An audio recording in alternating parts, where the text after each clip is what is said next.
Hello my beautiful Facebook fan bam, Emily Diamond here. Hope you're having a rocking day. I'm here to talk about one of the sneaky fuckers, one of the ways that we resist and delay and obstruct and create a whole bunch of challenge around producing results. So just dropped the kiddo off to school, off to kick off in meetings in a couple of minutes. I'm so lucky we live so close to where everything is and we get to walk everywhere. It's a little overcast day here in Brizzy, but it's beautiful. Okay, so in a coaching session yesterday, one of my clients hasn't been able to see for many years that the fundamental dynamic that she's running in all of her relationships, where she's as a leader, as a partner, as a parent, as a business owner, that she's consistently experiencing being unsupported and people not being considerate of her, okay? And that's actually not the issue.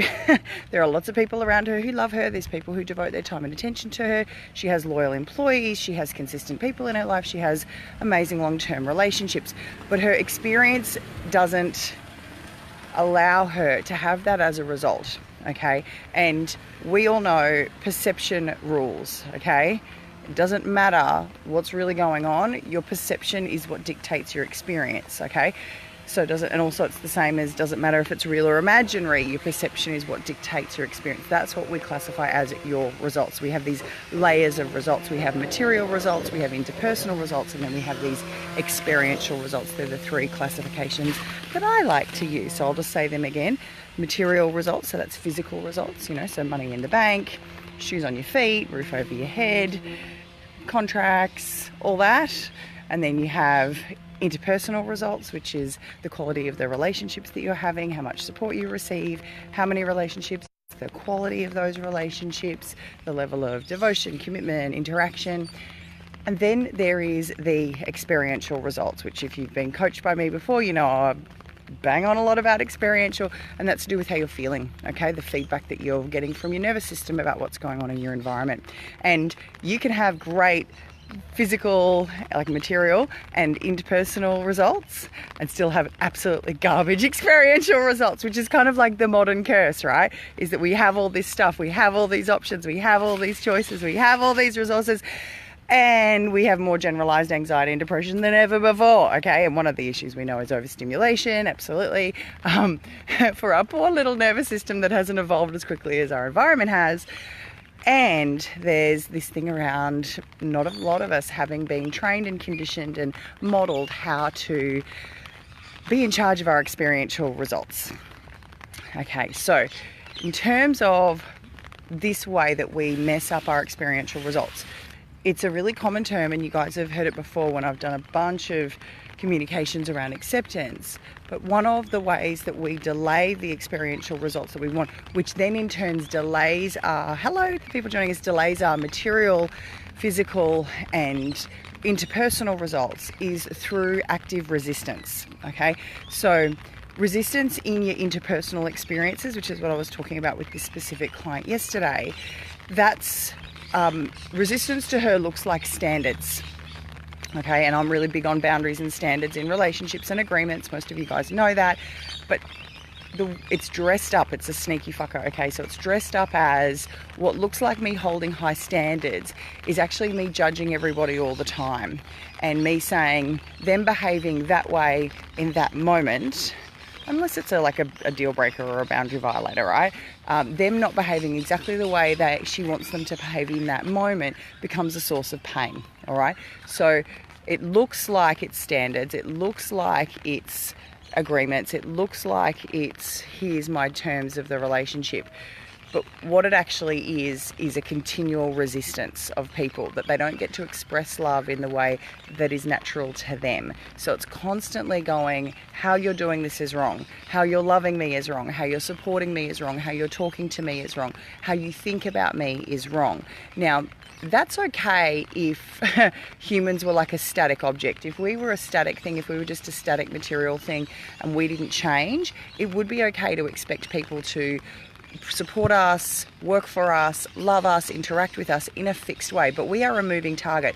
Humans, if you are of the fundamental belief that humans are continuing to expand and grow and change, we are a moving target, which means we need to be adaptable to the way that other people choose to interact with us. Absolutely, I will not let anyone mess with me. I will not compromise on my boundaries and my values. And most of the time, people are just trying to love us and give us to us and contribute to us, okay?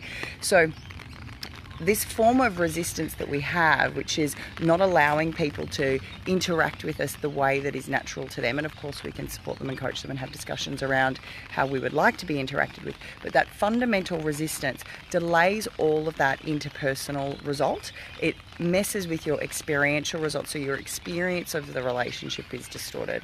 And then what we're also looking at there, hey Andrea, and what we're also looking at there is then the way we then interact and respond with all those people, and the way our nervous system is interacting means that we perpetuate behaviour that actually causes us further interpersonal, material and experiential pain. So this sneaky form of resistance, which for her she's been dressing up as having high standards, is actually just control and being unwilling to receive the contribution that other people have for her in the way that is natural to them. And because she's continually resisting them, they're defending themselves and they're not open to her feedback around the way she would like it to be loved, the way she would like it to be managed up to by her staff, the way she would like to be supported by her friends and family.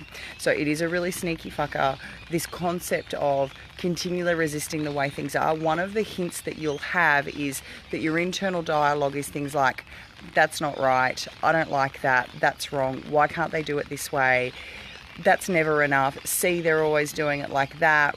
So just that's a little indicator that you can have in terms of how you are creating that experiential dynamic, which then in turn impacts your behavior, which then flows on into the material, physical results you've got and those interpersonal results you've got. So she had a big breakthrough last night, which was amazing. I didn't even have to say it to her. We just laid all the pavers and she had her insight around what that dynamic is, where she modeled that behavior from, why it's there and what other choices she now has. It was beautiful. There was laughter. There was a little bit of punching the couch, there was a bit of tears, and it was wonderful. And she's got a whole bunch of new choices available to her, and she's got a whole new experience. So that's the magic, guys. That is the magic for all of us. So please do take something from this. Please look at where you're resisting and you're dominating your experience with resistance, okay? And I've got a whole series on acceptance that's in here in the Facebook video live collection, so you can check that out and get even deeper concepts and paradigms around how you incorporate acceptance versus resistance dynamics in your life and how you can let it impact your leadership, your interpersonal effectiveness and your physical results. All right, I'm going to sign off, going to go jump on my coaching calls, having a lovely kind of chilled out cash day today because it's just calls. Love you all. Yeah, I've been really full on with the dress ups over the last couple of days with with all the filming and shooting and things like that. So it's nice to have a day of relaxation and makes me appreciate doing dress ups even more. Okay, I'll talk to you guys all later. Bye.